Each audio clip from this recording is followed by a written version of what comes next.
Hey everyone, and welcome back to the channel. I'm Grandmaster Shaymin, and today we're going to go on to episode 3 of Fatal 12.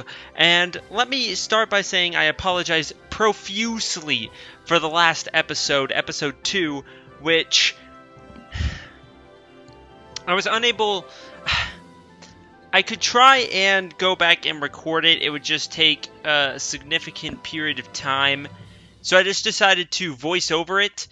And either way, the reactions that I would have were not completely genuine because of the multiple takes with either the rereading it or simply this way,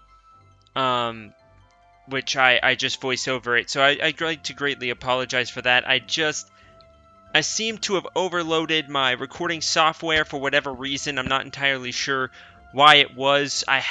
I think I tried to change some settings so that it wasn't so choppy when it recorded stuff, but clearly that made things very bad as it sped up my voice and completely off-put everything in the entire game. So I would like to greatly apologize for that. The video itself seems to be relatively okay, but the voice was way off from where it should be, and it skipped so much dialogue that I had to go back and fix it.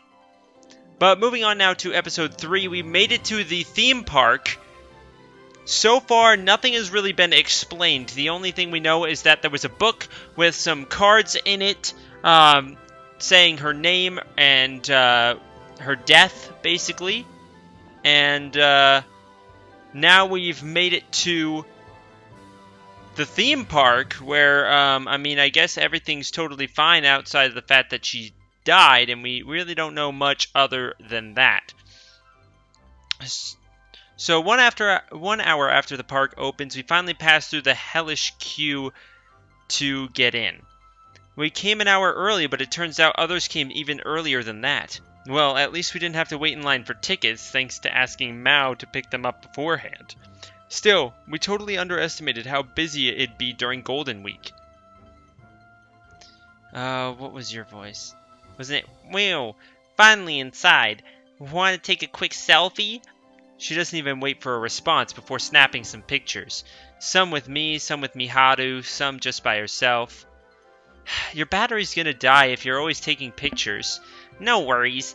I've got a power bank with me. I wouldn't mind taking a picture with you, Rinka. Let's squish together then. I don't mind, but hey, might as well get a picture of you two together. Look how freaking ridiculous she looks. She looks so unhappy about it. Rinka, I almost feel like, to be honest, Rinka feels like my spirit animal right now, I'm not gonna lie. Miharu seems like the person I aspire to be, but Rinka is like who I actually am, basically. A down-to-earth, kind of logical person. Naomi tries to hide her bewilderment through awkward laughter. Cool, get out those purses, ladies. Time to splurge. Already? Shouldn't we actually ride some of the attractions first? That'd be my response also. I agree. I'm typically not a fan of roller coasters, but I might be fine if I'm sitting beside Rinka. Damn. The ship between those two are strong. Miharu seems to really like Rinka, and I'm digging that so far. Ah, but the theme parks are all about the cute trinkets you can buy. Oh yeah, and there's a parade later on. I want to see that. You down now, Reen? I'd like to see the parade too, but I'll leave the decisions to you three. Looks like Naomi decided to just go with the flow. Can't blame her either. Pitching an idea to this group is kind of difficult. The closest thing from here is Brilliant Tower. It's like a free-for-all ride. Oh, I hate those. Oh man, I couldn't. My stomach. I don't like free-fall rides. I'm okay with like roller coasters and stuff because they have more than just a drop, but when it's legitimately just dropping and going back up, it's just to me it's just no thank you. I don't want to wait in another line. Oh, apparently they have tickets here that let you skip ahead of the line, but there's a limited amount. So it's Disney Fast Pass, is what you're saying. Am I supposed to say that? This is Disney Fast Pass. Um, I looked into that myself while we were waiting to get in.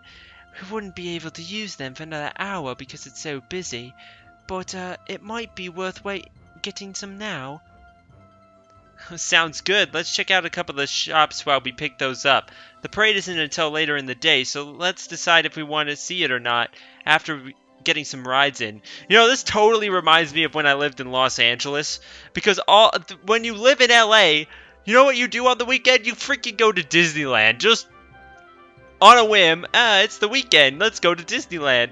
It's kind of like what they're doing. They're just kind of like, it's the last day is Golden Week. We might as well just go to freaking Disneyland, basically. They even got the parade, and they've got the Fast Pass tickets. Man, it's Disneyland Tokyo.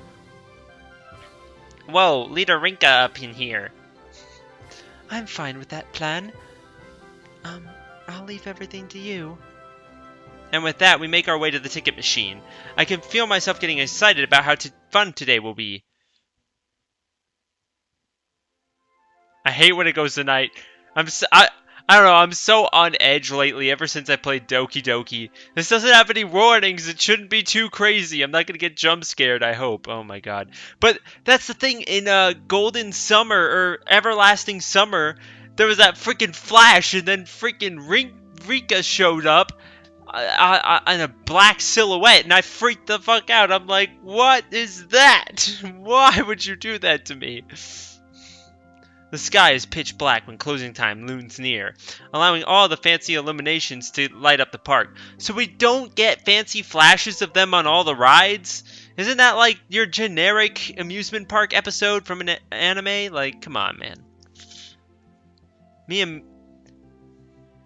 Whoa. Whoa. You guys clearly haven't seen Grammar Nazi from College Humor. Me and Miharu? Me take a rest? No, no, no. I take a rest. Miharu and I take a rest on one of the benches near the entrance. If you have to take the other person out of the sentence should still be grammatically correct. Come on. You should know this. This is Grammar 101. I'm watching you. Me and Miharu take one of the benches near the entrance, since Mao and Naomi split off from us to buy something they forgot to get earlier. Nothing but couples around here. Want to sit somewhere else? Oh man, is this going where I think it's going? Hardly surprising considering we're at a theme park on a holiday. Still, it feels awkward sitting around people who are openly flirting with each other. I try to get up so we can move somewhere else, but Miharu grabs onto my sleeve and stops me. Oh, man. Oh, man. No, let's stay here for a bit longer. You know my decision. Okay. Oh, I like that.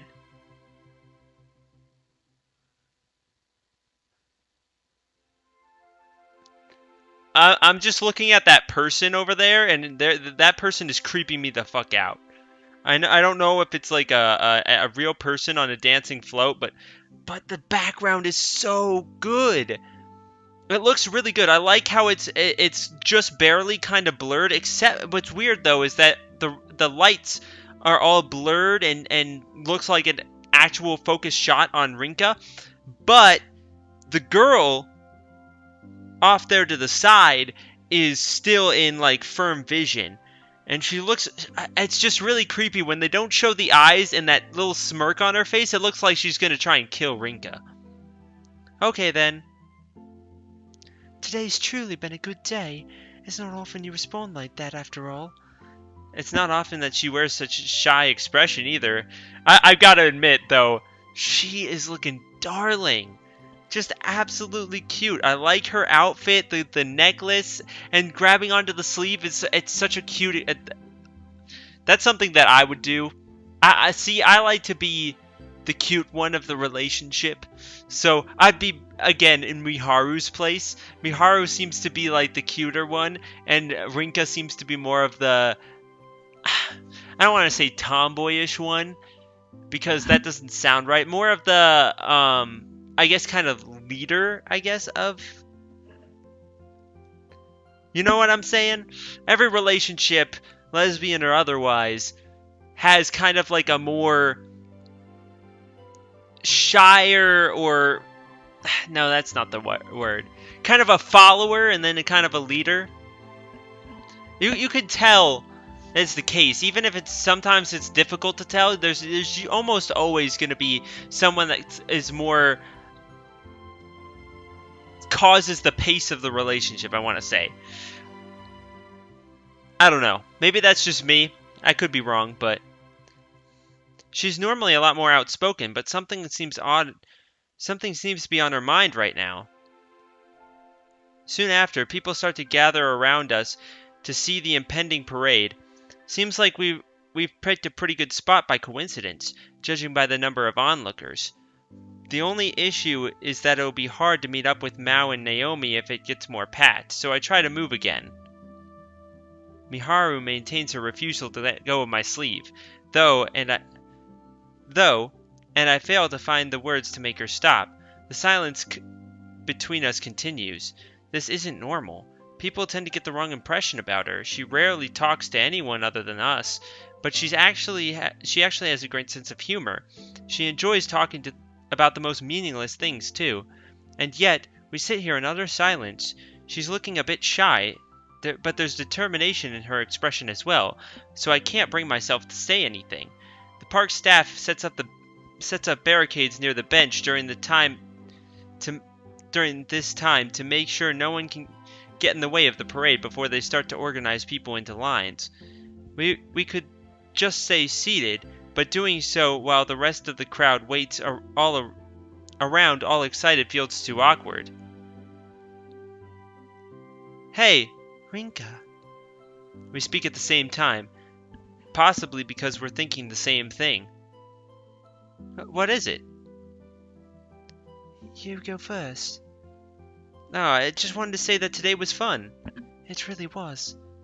Want to stay and watch the parade? I'll send Mao a message if you do. I'd love to. This is the first time I've been to a theme park, so I was curious about the parade. Oh my god, she looks like she's about to cry. I rarely go anywhere with my family, and I tend to stay in at night. Is that so? Her only response to me is a smile. God, she looks so hurt. Back to an awkward silence. The only difference is that she has a downcast expression now, which morphs into one of worry. But then a hint of determination returns. I think she's trying to muster the courage to say that she likes Rinka. What I wanted to say earlier was, as soon as she starts, the people around us begin to cheer. Immediately after, all the park's illuminations go dark, which signals the start of some lively music. It figures. Looks like the parade's starting. Oh, poor Miharu. It sure is. She totally wanted to say something important. The sheer amount of noise coming from the parade makes it impossible for us to talk while it's going on. Regardless, just seeing it is enough for me. It's one of those things you could just sit back and appreciate. The parade comes to an end about half an hour later. Part of me is still entranced, even after all the park illuminations spark back on. Once most of the people who have come to see it move on, I tell Miharu that we should go too. She slowly loosens her grip on my sleeve before standing. That was very pretty. Yes, it was. I'm glad we watched it. I hope this isn't the last time we all go out together like this, she says with a dramatically different tone of voice. Don't worry, there's plenty of more chances. Not like we're parting ways anytime soon. Except maybe. Rinka, did you not forget about the time limit? I feel like this is going to be so sad, and I'm just not prepared for it, because I feel like these two might get closer and closer, and then, like, oh, man, I don't want to, like, accidentally spoil things, because I don't know what happens in this game. at all. But I get this sinking feeling that something bad's gonna happen towards the end of the game with these two. Right, thanks, Rinka. Hearing that is enough to keep me going. The next event is the fireworks display in August, I guess. Haven't talked to Mao about it yet, but let's all go to that. I make sure to emphasize that we should all go. Definitely. She replies with one clear, simple word. So clear, in fact, that it worries me a little. Normally, you wouldn't be so firm about planning a night out with friends. My phone vibrates. Mao has sent me a message, and I turn around upon reading it. Both her and Naomi are walking towards us. Ah, here they come. Let's get going then. Ellipses. Miharu. Oh, sorry, I spaced out for a second. Let's meet up with them. She doesn't want this moment to end. Oh, I could... The way I wave at the two of them after she says that.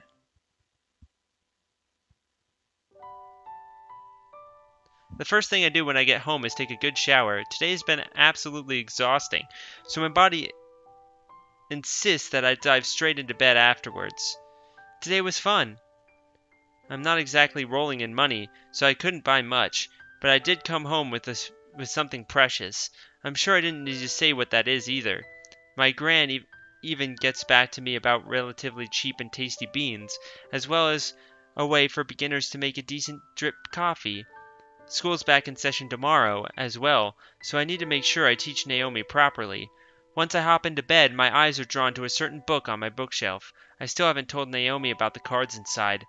I should do that when she comes over to learn the coffee brewing technique. I turn my lights off, ready to fall asleep. Yep, today was really fun. I find myself repeating the same thing I said a moment ago. We're still a ways off from the fireworks display in August, but I'm already looking forward to it. There's no doubt we'll do plenty of other stuff before that too, so I figure anyway, but I still have no idea what's in store for me. I never even considered the possibility of my daily life being disrupted by something far beyond my imagination. I knew it. Ellipses. Ellipses. Morning already? It doesn't feel like I've been asleep very long, but that might just be because I feel so exhausted last night. Good evening, my lovely little slaves to fate. Oh, you certainly took your time, numeral un. I said numeral un. I don't know why. It was just so natural. Am I wrong? I haven't woken up. This is the same thing that's been happening to me the last few days. I'm still asleep, yet conscious for some reason. Slowly but surely, I open my eyes. Yo! Oh my god, are we fighting for the right to become God? Am I gonna get a super awesome cell phone? Sorry. Okay. Ellipses question or exclamation point. The sun, a sight that greets me, is one that I could never have imagined. A number of gears float amidst infinite darkness. I gaze up and notice a faint ray of light piercing said darkness. Then it finally registers that I'm standing up, not lying down. I find myself on a circular platform about 3 meters in diameter. A witness stand, like one you'd see in court, is attached to the platform. I've only ever seen one in the news or on TV shows. Even more baffling is the platform seems to be floating. It's attached to a much larger circle, but floats independently of it. This is one of the 12 platforms, by my count, all of which are arranged within a larger circular pattern, like a clock's face. As if in support of this analogy, the platform on which I stand is labeled with the Roman numeral 1. In the center of these concentric circles are massive clock hands slowly ticking away. Interesting. What the hell? Where is this? Miharu died too? How did Miharu die? Why, of all people, are you here? I inhale sharply the moment I hear that voice. The platform beside me, which would be Roman numeral 2, has none other than Miharu standing on it. Excuse me, numeral 1. I suggest you refrain from calling her by name. Yep, this is future diary. I knew it. We're fighting to become God. This is beautiful. I'm ready. A voice I don't recognize stops me. I look in the direction from which it comes, only to see a small girl with white hair. She's cute. I love her character design. Huh? How are you walking on thin air? Unlike the rest of us, she is... Oh, there is 10 more people. We just don't get their descriptions yet. She isn't standing on a circular platform. She's walking around on nothing at all. Wow. She takes another step forward, stopping on the subsection attaching our platforms together. The hem of her shirt flutters up slightly, which reveals her slender thighs. Okay. Her hair is as fluffy as her clothes, the latter of which resembles the attire worn by a foreign noble. The hat nestled on her tiny head is kind of cute, too. It is kind of cute. It reminds me of something C2 would wear. Our eyes meet as we turn to face one another. God, what? Yeah. You will address me as Parsia, goddess of destiny and the supervisor of divine selection. In simpler terms, I am an existence far beyond you mortals. Want to run that by me again? Ah, I see the shock caused your deaths resulted in slightly stunted memory retention. I'm fairly certain I've explained things to you once already, but alas, now allow me to repeat myself. Sorry, I guess, but I honestly have no idea what you're talking about. Could I not explain things faster if you kept your mouth shut tight? She sighs again, obviously unimpressed. Her attitude towards me, despite her being visibly younger, makes me want to keep interrupting her. So you were able to enjoy the past few days like normal simply because you forgot. In that case, you're better off listening to her for your own sake. But let me rephrase that. Please listen to her. Right. Miharu knows what's going on. Are you quite finished? If so, the rest of you may take this as an opportunity to refresh your own memories. She makes her way along the clock hand to the center of the clock face. She continues her explanation mid-step, her tone as elegant as they come. All of you are gathered here have found yourselves at the juncture of causality, and thus have been granted an opportunity to escape death. We call this process divine selection. As stated before, my name is Parker, goddess of destiny. We have a mere 12 weeks, 11 when excluding tonight, to spend together, but I hope they prove fruitful nonetheless. Shit. She reaches the center of the clock by the time she finishes her self-introduction. She stands tall, pinches her skirt, and bobs a curtsy to us before continuing her explanation. Yo. So she's got purple eyes. I like the little mini veil on the top of her tiny little hat. Not to mention, I so wish I had hair like hers. Man, that would be nice. Under normal circumstances, all 12 of you would be gathered in one location at the exact same time 12 weeks from now when divine selection ends. However, your lives all came to an end before that could occur. You were all in different locations, yet, amusingly enough, your deaths occurred at the exact same moment in time. Huh. So Miharu died as well at the exact moment that the main character, Rinka, died in the explosion. This occurrence is what we refer to as a juncture of causality. The juncture of causality, okay. Call it whatever you want, but I'm struggling to keep up. If what she's saying is true, then me and Miharu, not to mention the others... Again with the me and Miharu, you guys, that's improper grammar. It's Then Miharu and I, not to mention the others, were dead. Yes. That can't be right, though. I've been living my life normally until now, because she forgot. So am I a ghost? That makes even less sense. Confused though I may be, I listen to what the girl has to say. Location is irrelevant during this occurrence, as your individual consciousness transcends the moral coil the moment you die. I'm sure you've all experienced something similar whilst alive. I believe dreaming is the term you refer to it. To be exact, let us refer to this as the dream world. This world has many facets. Not only does it serve as one of many parallel worlds, but it also acts as an individual mental world, while simultaneously comprised of humanity's collective dormant consciousness, a world that theoretically does not exist, subsiding in a fragile state. Some work as required in order for you to be cognizant of such a world. It is for that purpose I've created the Court of Fate, where you now all stand. I take in my surroundings. No walls, no ceiling. Calling this place a court does feel fitting, considering how odd it is. Bestowing a name upon that which does not exist is the simplest, most effective way to instill meaning. I do hope you keep that in mind. Cut the crap, and let me put a name forward already. A man's voice cuts through as if to silence Parka. The voice originated from the platform to my right, emblazoned with the numeral 12.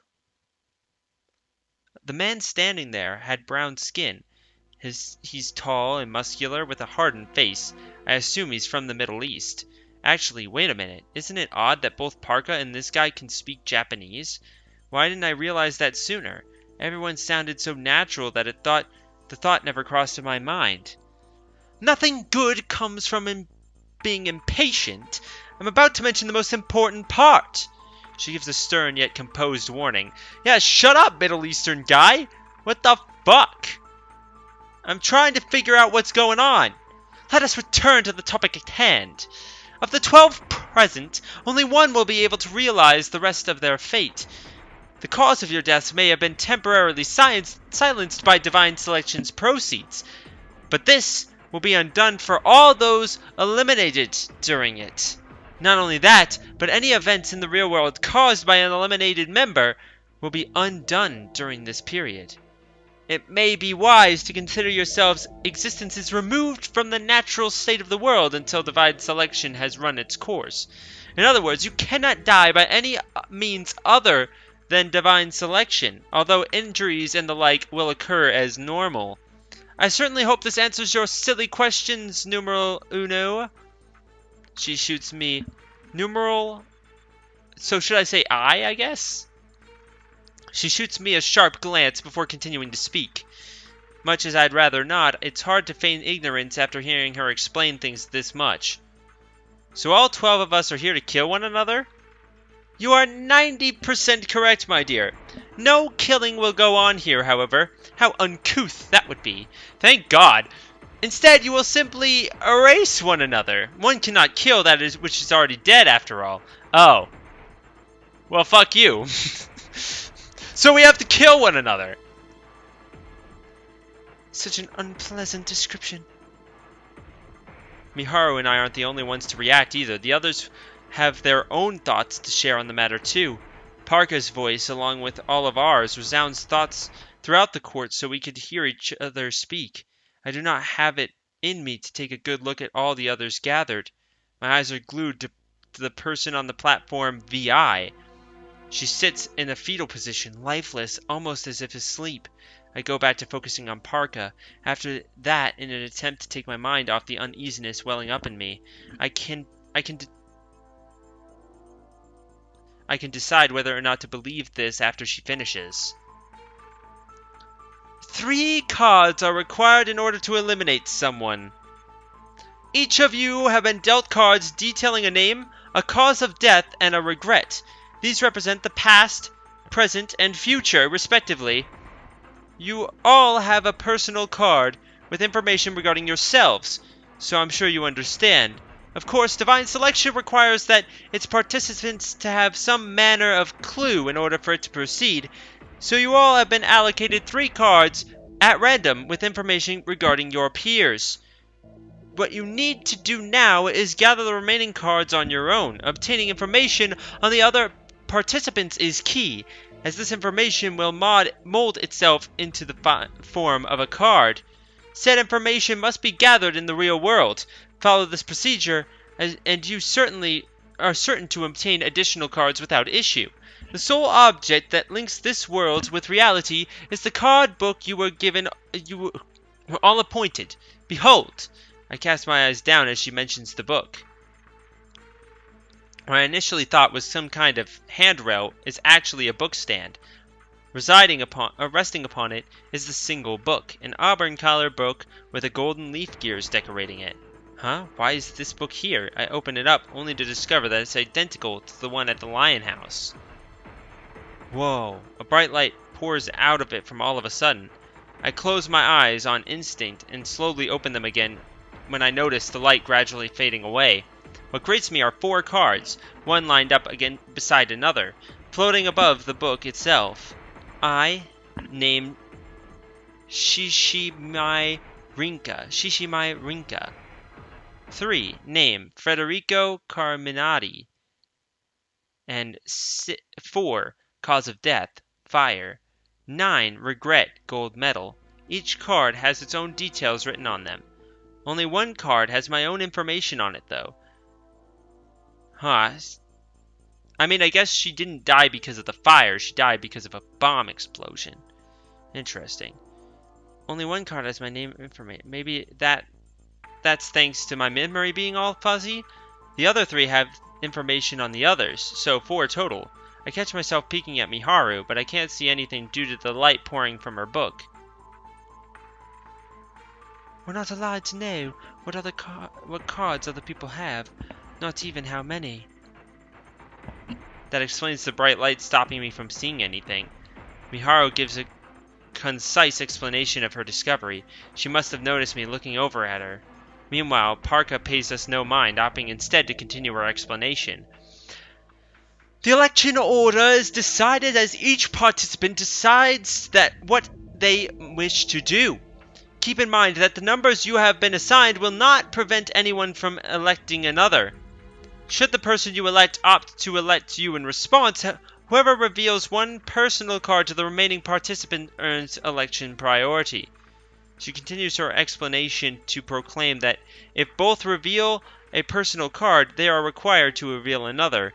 If both parties reveal all 3 cards, a stalemate occurs, which results in all other participants receiving their information and running the risk of being elected.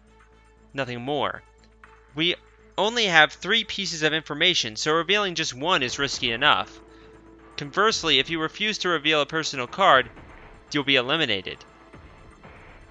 I've only got 1 personal card. What's up with that? Parka moves on before I can ask. Another point is regarding successive elections. I am so confused on what the elections are. Exactly. Okay, so basically from what I understand is you're trying to get 3 cards of another person, and with that you basically erase their existence, I want to say. But I'm not really sure what the election process is. It's kind of confusing to me. It doesn't make a whole hell of a lot of sense. But either way, we'll find out in the next episode, so make sure you guys click that thumbs up button down below for me, because you already know your support is greatly appreciated. In the next episode, we're going to find out exactly what this election process is, and what on earth is going on in this dream reality that we have found ourselves in.